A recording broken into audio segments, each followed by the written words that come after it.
When people hear about hell, they usually picture fire, torment, and eternity.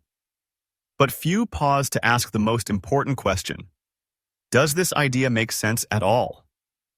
If a person lives 70 or 80 years, how can actions in that brief span justify an eternity of punishment? Think about that. Eternity is not just a long time. It is endless, never stopping. Punishment that stretches forever without relief. That idea alone should raise red flags. In any human legal system, punishment is tied to the crime. We understand that small crimes deserve small penalties, and serious crimes deserve heavier ones. That's why stealing a loaf of bread might lead to a fine, while murder might lead to life imprisonment. But even then, punishment eventually ends when life itself ends. No human system proposes infinite punishment for finite actions. And yet, religions do. The logic is strikingly inconsistent. If a parent punished their child forever for disobedience, we would see it as monstrous. If a government locked up citizens for eternity because they broke a law once, we would call it barbaric. But when religion claims that an all-loving, merciful God does exactly this, many simply accept it. That contradiction deserves more scrutiny than it usually gets. The first problem is proportionality. Even the worst human being cannot possibly cause infinite harm. All harm caused in one lifetime, even if horrific, is still finite. So how could the punishment logically stretch into infinity? The answer most believers give is that the offense is not against another person but against God. In their view, God's infinite worth means every sin deserves infinite punishment, but that argument creates more problems than it solves. If God's value is infinite, and any offense against him deserves infinite punishment, then no human action could ever avoid deserving hell.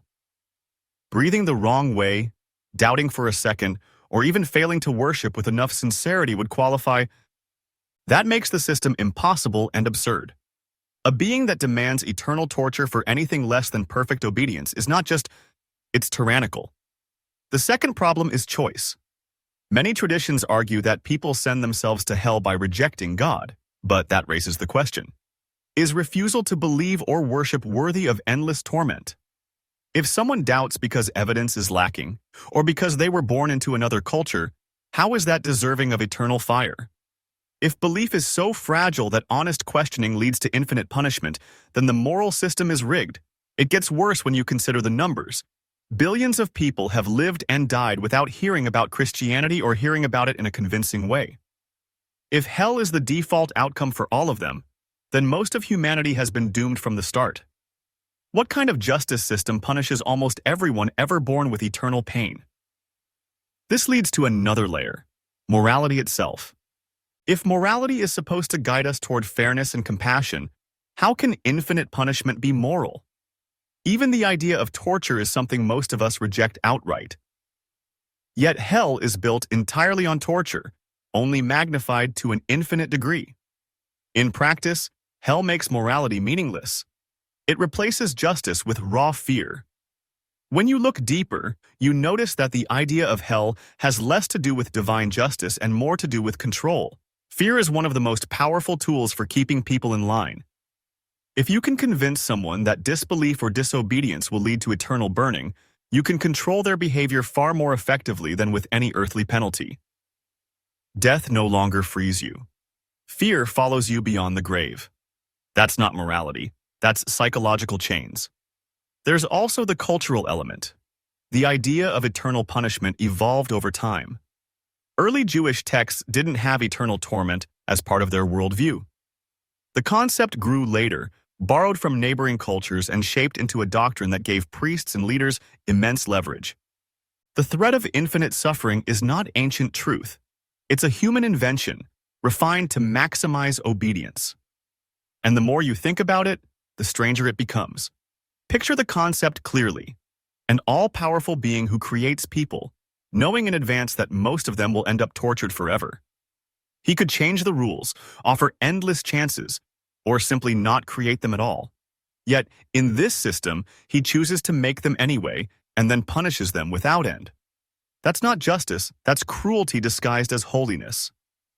When you step back from the doctrine of hell, one of the first things you notice is how fear-centered it is. It doesn't ask you to believe because evidence is strong. It tells you to believe because the alternative is unbearable. That's not persuasion. That's coercion. Psychologists have long studied how fear shapes human behavior. When people are told there's a catastrophic outcome waiting for them, they're more likely to conform, even without solid proof. Hell operates on the same principle. It bypasses reason and speaks directly to survival instincts. No one wants to face unending pain. So even if doubts arise, fear of eternal torture can smother those doubts before they grow. This explains why children are often the most deeply affected. Many people raised in religious households describe nightmares, anxiety, and guilt that follow them into adulthood. They're told from a young age that any slip, even a bad thought, could condemn them to eternal fire. Those words leave scars. The idea of hell doesn't just threaten behavior, it invades the mind. It conditions people to police themselves, even when no one is watching, and it doesn't stop there. Studies on religious trauma show that fear of hell can create long-lasting psychological distress. Depression, obsessive guilt, and fear of death are all common. What's striking is that even people who stop believing in hell can struggle with its shadow. The fear was planted so early and so deep that it lingers long after faith fades. That's the mark of a powerful but destructive idea. Then there's the sociological angle. Societies that emphasize hell often show higher levels of religious conformity. When you convince people that eternal punishment is real, they're less likely to question authority. After all, doubt itself becomes dangerous. The result is a culture where obedience is prized over curiosity. In many ways, hell works as a social glue, not because it inspires love, but because it terrifies people into unity. But that unity comes at a cost. Fear-based systems always suppress freedom of thought. They make people afraid to question leaders, afraid to leave the community, afraid to even think outside the prescribed box. In this way, the concept of hell has historically supported institutions of power. Kings, priests, and pastors could all reinforce their control by warning people of eternal consequences if they strayed. Fear became a political tool, not just a theological one. The philosophical problems are just as deep. If hell is infinite punishment, then heaven is infinite reward. But both ideas clash with what we know about human psychology. Our minds aren't built for infinity. We need contrast to experience meaning. Happiness is only understood in relation to sadness. Pleasure is understood against pain. Without that balance, experience itself becomes hollow. Eternal bliss or eternal suffering both collapse into absurdity when you think about them long enough. And yet hell is worse, because it's punishment without end. Justice, as we understand it, always involves a balance between action and consequence. Without proportion, justice ceases to be justice. Hell is, by definition, disproportionate. It takes finite mistakes and attaches infinite suffering. That's not justice. It's vengeance stretched beyond comprehension. Defenders of the doctrine sometimes argue that people choose hell by rejecting God. But if that's the case, then what we're really saying is that disbelief itself is the ultimate crime. In other words, truth-seeking and honesty, refusing to accept a claim without good evidence, become punishable by eternal fire. That flips morality upside down. It turns a virtue into a crime. The idea of infinite punishment also creates a chilling view of God. If God is willing to create billions of people, knowing most will burn forever, then his supposed love collapses into empty words. You can't claim to love someone and then subject them to eternal torture. The two ideas are mutually exclusive. If a human father did this to his child, we'd call it abuse of the highest order. Why should the standard be any different for a divine father? And that leads to one of the most important questions.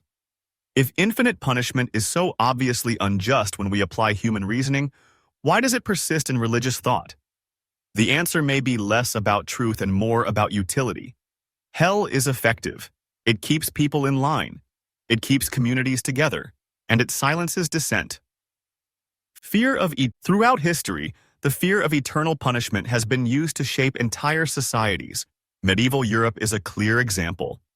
Sermons often focused more on the torments of hell than on the joys of heaven. Paintings, plays, and church rituals were filled with graphic depictions of fire, demons, and endless suffering. These weren't just religious teachings. They were tools of social control. If people were terrified of eternal flames, they were far more likely to obey both the church and the ruling class that allied with it. The idea of hell also influenced law. Harsh punishments here on earth were often justified by pointing to what supposedly awaited in the afterlife. If God would condemn a soul to eternal fire for sin, then burning a heretic at the stake or torturing a criminal was seen as consistent with divine justice. The concept of hell didn't just haunt imaginations, it normalized cruelty in legal systems. By mirroring eternal punishment, earthly punishments were made harsher. Even art and literature carried the shadow of hell. Dante's Inferno, for example, didn't invent the imagery of eternal torment, but it amplified it in vivid detail. His work became one of the most influential depictions of the afterlife, shaping Western imagination for centuries. Entire generations grew up with these images in their heads, reinforcing the fear that their every mistake could lead to something unimaginably worse than death. The psychological effect of this can't be overstated. Fear of hell wasn't just personal, it was collective. Whole communities shared the same nightmares. In times of plague, famine, or disaster, the idea of divine wrath leading to eternal punishment gave leaders an easy explanation. Suffering wasn't random. It was a taste of what awaited in the afterlife for those who strayed. This thinking redirected blame away from natural causes and toward personal sin, which conveniently kept the focus on obedience to religious authority. Even in modern times, echoes of this thinking remain. Political figures, preachers, and influencers still use hell as a rhetorical weapon.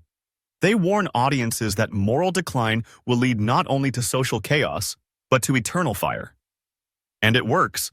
Fear bypasses reason and reaches deep into the most primal part of the human mind. Once the thought of eternal torment takes root, it's hard to shake, even in cultures where belief in hell is declining. What's more, the doctrine of hell also shapes how people treat each other. If you truly believe that billions of people are headed for eternal flames, it can distort your sense of morality. Instead of focusing on kindness, empathy, and justice in this life, you're told the highest priority is saving souls from hell. That's why proselytizing, missionary work, and sometimes even coercive conversion efforts are justified. Because from within that worldview, anything is worth preventing someone from eternal torment. This mindset can cause people to devalue human well-being in the here and now. Why fight poverty, inequality, or suffering if the ultimate fate of a soul is all that matters? If the afterlife is infinite and earth is temporary, then hell warps priorities. It shifts attention away from solving real problems and toward obsessing over eternal consequences. Another hidden effect is guilt. People who believe in hell are often haunted by the idea that loved ones might not be saved. Parents, children, spouses. The thought that someone close to you might be tortured forever is unbearable. And yet, millions live with this mental burden daily. It creates cycles of anxiety, desperation, and sometimes even fractured relationships.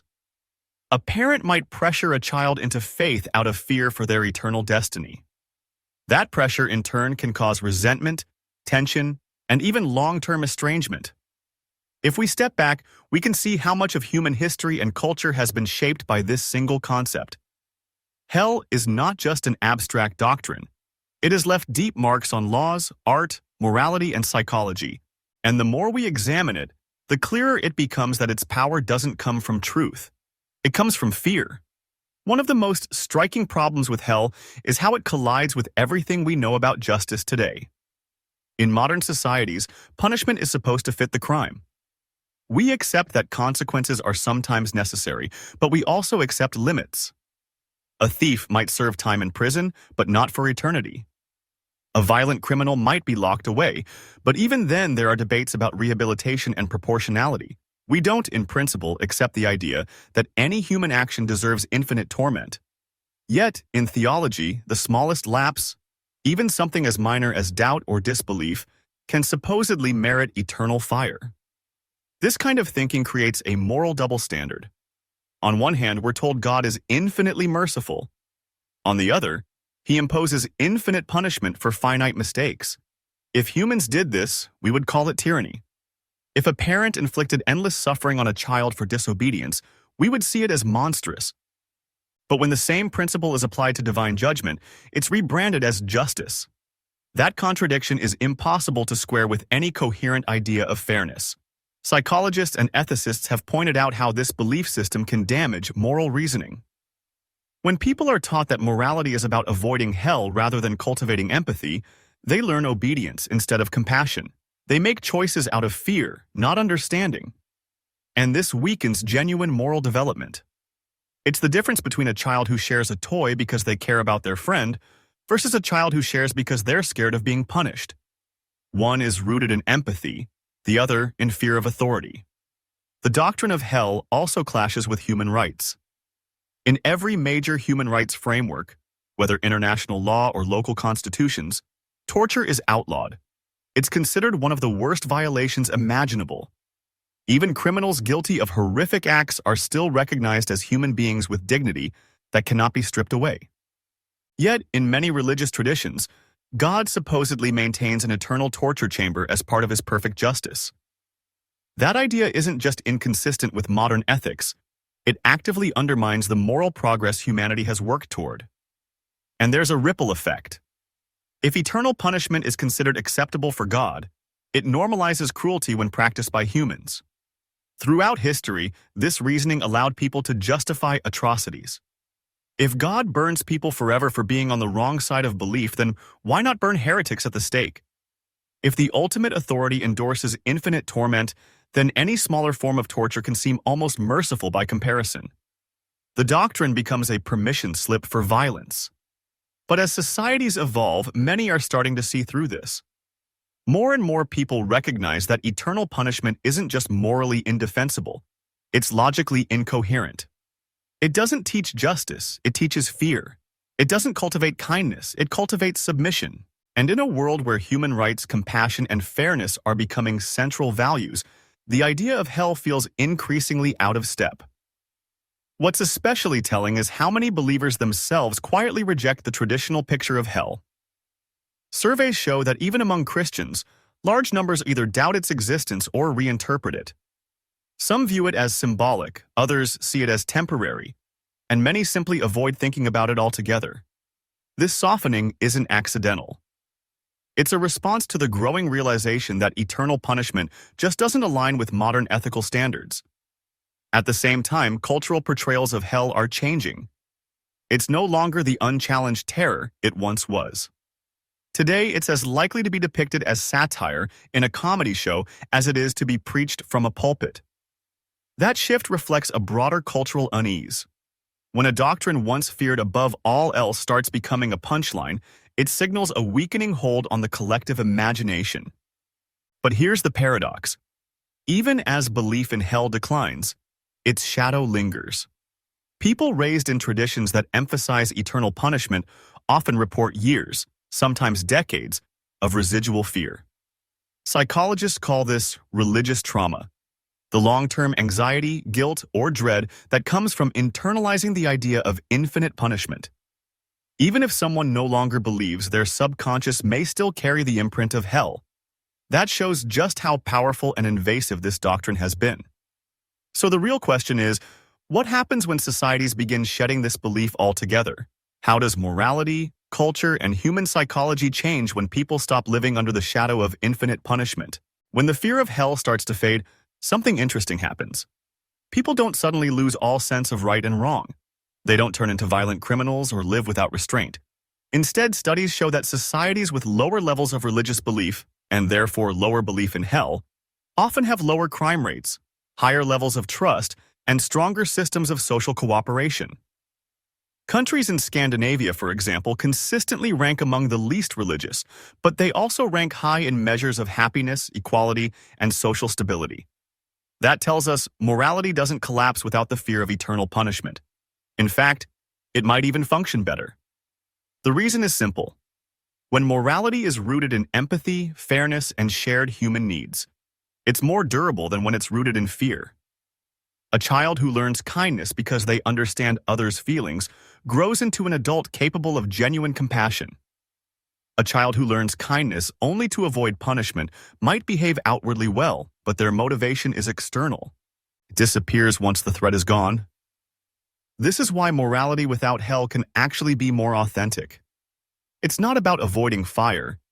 It's about caring for one another. There's also a liberation that comes from stepping beyond the idea of eternal torment. For centuries, hell has been used as a mental leash, keeping people tied to doctrines even when those doctrines made little sense. Once that leash is cut, people often report a feeling of freedom. They can ask questions openly, follow curiosity without fear, and embrace values that actually match their lived experience. They're no longer trying to reconcile compassion with the idea of a God who tortures forever. They can simply live by compassion itself. And this shift has ripple effects at the cultural level. Literature, art, and philosophy begin to explore morality in new ways once hell loses its grip. Instead of focusing on eternal consequences, they focus on human consequences. Instead of imagining a fiery pit awaiting sinners, they ask how actions shape communities here and now. This shift doesn't cheapen morality. It enriches it. It makes it more connected to life, to reality, to human flourishing. But perhaps the most striking change is psychological. Without hell, the internal landscape of fear and guilt transforms. People raised under that threat often carry heavy anxiety, the sense that every thought, every doubt, every lapse might merit endless torment. When that belief dissolves, so does the anxiety. In its place comes a quieter, more grounded sense of responsibility. People start asking not, how do I avoid punishment, but what kind of life do I want to build? What kind of person do I want to be? That's a different kind of morality, not imposed, but chosen. Of course, many religious leaders worry about this. They argue that without hell, people will lose restraint, but history and data suggest otherwise. Fear can enforce obedience, but it rarely nurtures genuine virtue. And when societies shift away from fear-based systems, they often become more peaceful, not less. The absence of hell doesn't create chaos. It clears space for more authentic moral frameworks. This also raises another uncomfortable truth. If hell was truly essential to morality, then the decline of belief in it should have led to moral collapse. But it hasn't. If anything, the opposite is happening. That fact alone raises serious doubts about the necessity of eternal punishment. If morality thrives without hell, then what was the point of the doctrine in the first place? In the end, hell tells us more about human control than divine justice. It shows how fear can be weaponized to maintain authority. But when that fear is stripped away, people discover they didn't need it after all. They can live ethical, meaningful, compassionate lives without the threat of eternal fire. And perhaps that's the most hellish truth of all. Not that hell exists, but that it was never necessary. That billions of people lived under the shadow of infinite punishment, trembling, sacrificing, silencing questions, for a system of control that wasn't required for morality in the first place. If you strip everything down, the problem with hell isn't just the imagery or the fire or the eternal screams. It's the idea itself, the notion that a finite human life, a handful of decades filled with mistakes, doubts, and limited understanding, could somehow justify infinite punishment. That equation doesn't add up. It never did. When you think about it, every part of the doctrine collapses under its own weight. It fails logically because finite crimes can't deserve infinite penalties.